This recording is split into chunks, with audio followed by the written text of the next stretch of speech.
नमस्कार दोस्तों, हरे कृष्णा चैनल में आपका स्वागत है। दोस्तों, एक बार बृहस्पति जी ब्रह्मा जी से बोले, हे ब्रह्मा जी, आप अत्यंत बुद्धिमान, सर्वशास्त्र और चारों वेदों को जानने वालों में श्रेष्ठ हो।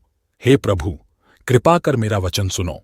चैत्र, आश्विन, माघ और आषाढ़ मास के शुक्ल पक्ष में नवरात्र का व्रत और उत्सव क्यों किया जाता है? हे भगवान, इस व्रत का फल क्या है? किस प्रकार करना उचित है? और पहले इस व्रत को किसने किया, सो विस्तार से कहो। बृहस्पति जी का ऐसा प्रश्न सुनकर ब्रह्मा जी कहने लगे, हे बृहस्पति, प्राणियों का हित करने की इच्छा से तुमने बहुत ही अच्छा प्रश्न किया है। जो मनुष्य मनोरथ पूर्ण करने वाली दुर्गा, महादेवी, सूर्य और नारायण को ध्यान करते हैं, वे मनुष्य धन्य हैं। यह नवरात्र व्रत संपूर्ण कामनाओं को पूर्ण करने वाला है।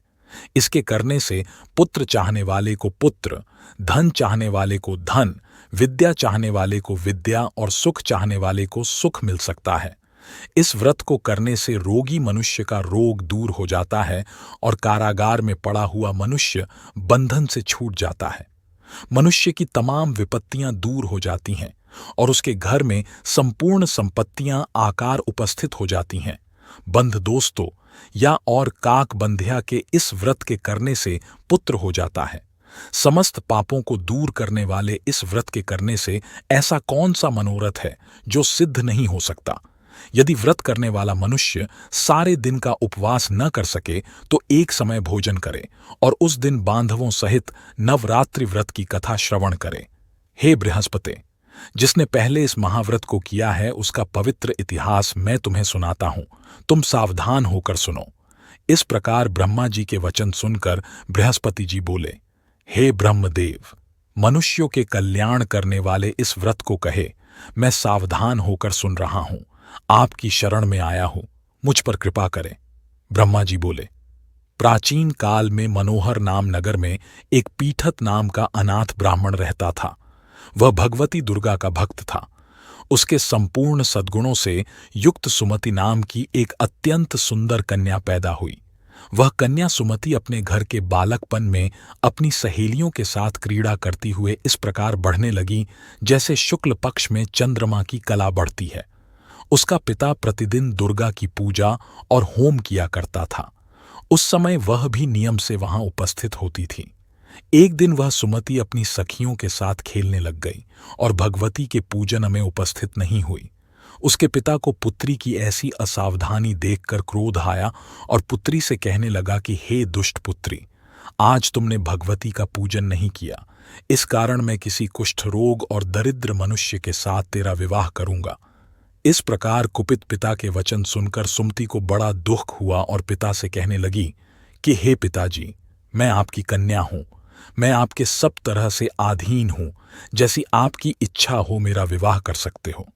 होगा वही जो मेरे भाग्य में लिखा है, मेरा तो इस पर पूर्ण विश्वास है। दोस्तों, मनुष्य न जाने कितने मनोरथों को चिंतन करता है, पर होता वही है जो भाग्य में विधाता ने लिखा है। जो जैसा करता है उसको फल भी उस कर्म के अनुसार ही मिलता है, क्योंकि कर्म करना मनुष्य के अधीन है पर फल देव के अधीन है। जैसे अग्नि में पड़े हुए तृणदी उसको अधिक प्रदीप्त कर देते हैं, उसी तरह अपनी कन्या के ऐसे निर्भयता से कहे हुए वचन सुनकर उस ब्राह्मण को अधिक क्रोध आया। तब उसने अपनी कन्या का एक कुष्ठी के साथ विवाह कर एयूएम दिया और अत्यंत क्रुद्ध होकर पुत्री से कहने लगा कि जाओ जाओ, जल्दी जाओ, अपने कर्म का फल भोगो। देखें केवल भाग्य भरोसे पर रहकर क्या करती है। इस प्रकार से कहे हुए पिता के कटु वचनों को सुनकर सुमति अपने मन में विचार करने लगी कि अहो, मेरा बड़ा दुर्भाग्य है जिससे मुझे ऐसा पति मिला। इस तरह अपने दुख का विचार करती हुई वह सुमति अपने पति के साथ वन चली गई और भयानक वन में कुशायुक्त उस स्थान पर उन्होंने वह रात बड़े कष्ट से व्यतीत की। उस गरीब बालिका की ऐसी दशा देखकर भगवती पूर्व पुण्य के प्रभाव से प्रकट होकर सुमति से कहने लगी कि हे ब्राह्मणी, मैं तुम पर प्रसन्न हूं, तुम जो चाहो वरदान मांग सकती हो। मैं प्रसन्न होने पर मनोवांछित फल देने वाली हूं। इस प्रकार भगवती दुर्गा का वचन सुनकर ब्राह्मणी कहने लगी कि आप कौन हैं जो मुझ पर प्रसन्न हुई हो, यह सब मेरे लिए कहा और अपनी कृपा दृष्टि से मुँह दासी को कृतार्थ करो। ऐसा ब्राह्मणी का वचन सुनकर देवी कहने लगी कि मैं आदिशक्ति हूं और मैं ही ब्रह्मा, विद्या और सरस्वती हूं। मैं प्रसन्न होने पर प्राणियों को दुख दूर कर उसको सुख प्रदान करती हूं। हे ब्राह्मणी, मैं तुम पर तेरे पूर्व जन्म के पुण्य के प्रभाव से प्रसन्न हूं। तुम्हारे पूर्व जन्म का वृत्तांत सुनाती हूं। सुनो, तू पूर्व जन्म में निषाद की स्त्री थी और अति पतिव्रता थी। एक दिन तेरे पति निषाद ने एक चोरी की जिसके कारण तुम दोनों को सिपाहियों ने पकड़ लिया और ले जाकर जेल खाने में कैद कर दिया। उन लोगों ने तेरे को और तेरे पति को भोजन भी नहीं दिया। इस प्रकार नवरात्र के दिनों में तुमने न तो कुछ खाया और न जल ही पिया। इसलिए 9 दिन तक नवरात्र का व्रत हो गया। हे ब्राह्मणी, उन दिनों में जो व्रत हुआ उस व्रत के प्रभाव से प्रसन्न होकर तुम्हें मनोवांछित वस्तु दे रही हूं। तुम्हारी जो इच्छा हो सो मांगो। इस प्रकार दुर्गा के कहे वचन सुनकर ब्राह्मणी बोली कि अगर आप मुझ पर प्रसन्न हैं तो हे दुर्गे, आपको प्रणाम करती हूं। कृपा करके मरे पति के कोढ़ को दूर करो। देवी कहने लगी कि उन दिनों में जो तुमने व्रत किया था उस व्रत के एक दिन का पुण्य अपने पति का कोढ़ दूर होने के लिए अर्पण करो। मेरे प्रभाव से तेरा पति कोढ़ से रहित और सोने के समान शरीर वाला हो जाएगा। ब्रह्मा जी बोले।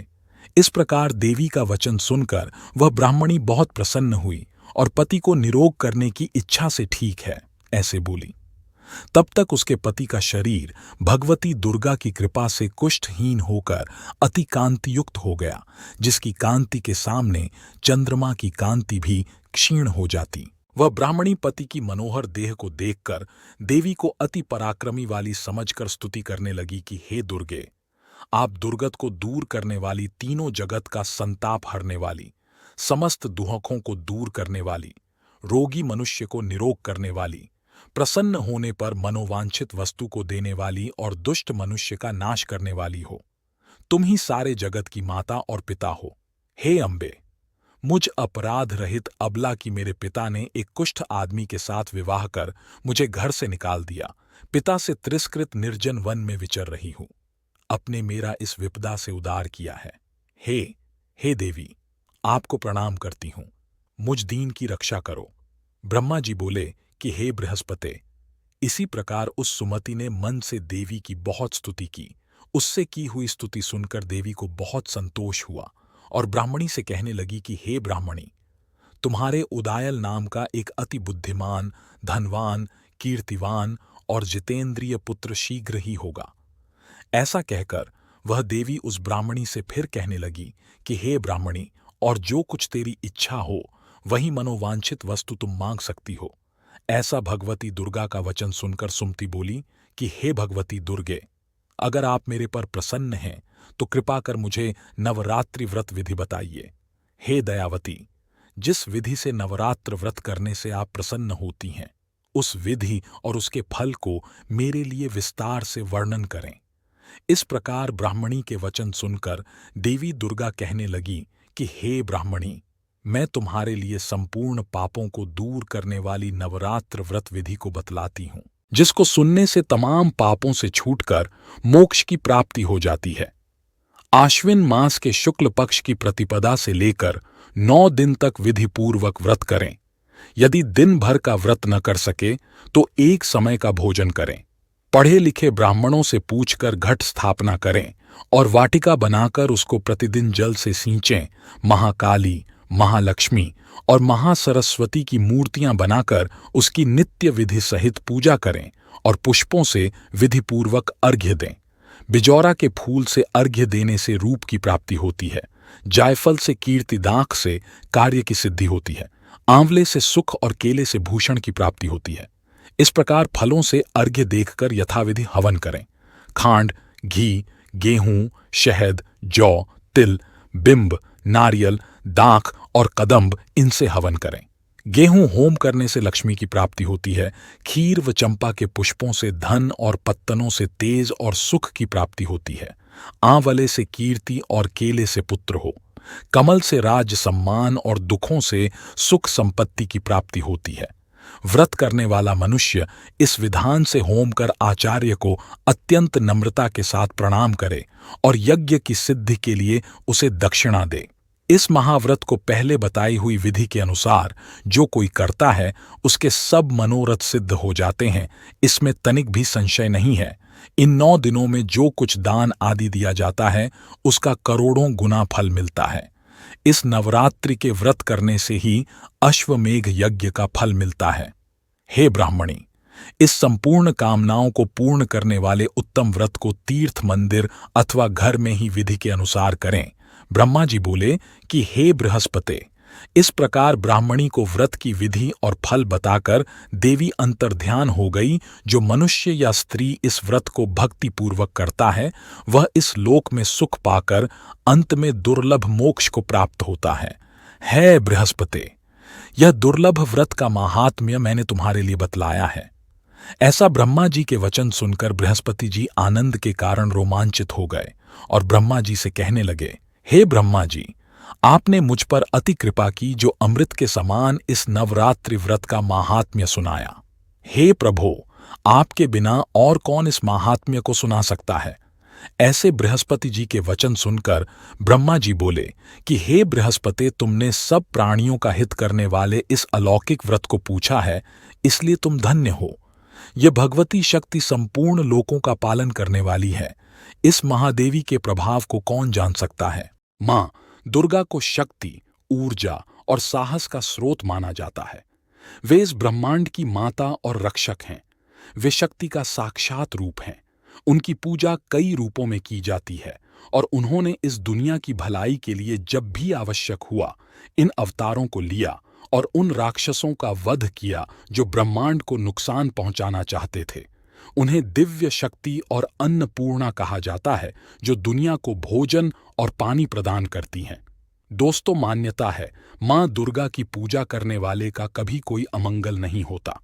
दुर्गा मां की पूजा करने से सब प्रकार से मंगल और कल्याण होता है। अगर बार बार मेहनत करने के बाद भी काम में सफलता नहीं मिल रही है या फिर घर में रोग या अनेक तरह के कष्ट हैं, तो मां दुर्गा की पूर्ण श्रद्धा के साथ पूजा करनी चाहिए।